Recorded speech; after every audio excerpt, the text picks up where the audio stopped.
Shut up and sit down.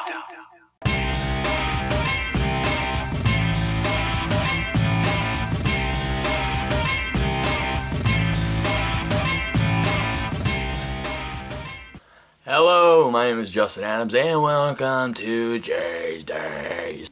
This is a Netflix original film from the director of Cheap Thrills, which is a wickedly dark comedy I suggest everybody to check out. The writer of Netflix's latest best original movie, I Don't Feel at Home in This World, Mac and Blair, and the producer of last year's indie smash hit, Green Room, starring the late Anton Yelchin.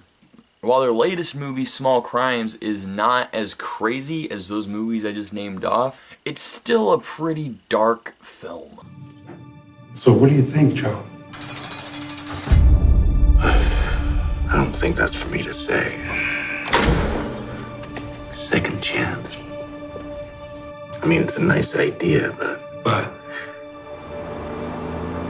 I made terrible choices. I drove my family away. I hurt people.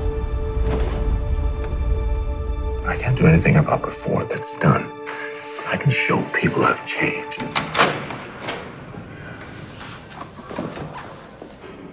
Would you like to take communion before you go? Oh, no, I'm good.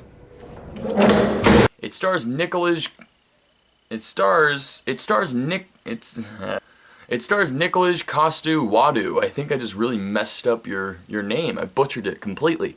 He plays Joe, a former police officer who just got out of jail after murdering a district attorney named Phil Coakley, earning him no job and the name Slash Cop. He moves back in with his parents, played by Robert Forster and Jackie Weaver, who see Joe slowly going to his old corrupt ways.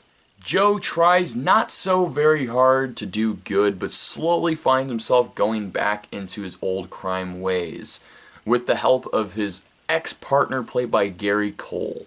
While I didn't find it unbearable, I did find it lacking. You know, seeing how this is the director of Cheap Thrills, E.L. Katz, I am surprised that this movie didn't have as many thrills. But just because this movie has some dead moments does not mean I did not find it enjoyable.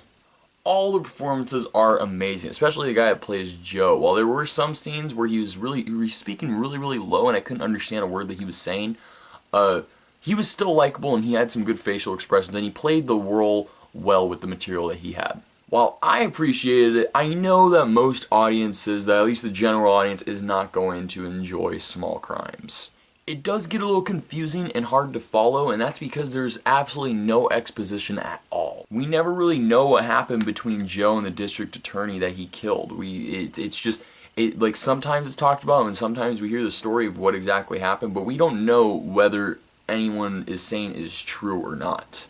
And for that, I know that hardcore movie fans are going to appreciate this movie. I know that I do because of that. We don't really know anybody in this movie, but the characters are well developed and laid out. We know each character. It's just what had happened and how each character has met. It's briefly explained, but no exposition is given at all. It literally has the audience think for themselves throughout the entire thing. There's no underlining or circling how you should be feeling at all at any point in this movie. This entire thing is just giving you all this information and it's letting you react however you want to react. It's there for you to take however you want to take it, and that is a really good pro for a movie. Overall, I enjoyed it, but I wish it was better. The last act felt a little rushed, and the last moment, while effective, I just didn't feel the payoff was there. Yeah, guys, overall, I say you should probably check out Small Crimes. It is now available on Netflix. If you want to check it out, please do. Alright guys, that's what I think about Small Crimes. What do you think about it? Let me know in the comment section. And guys, always remember to like, subscribe, blah blah blah. Yes. You are not welcome here. Your first night home, you're out till dawn.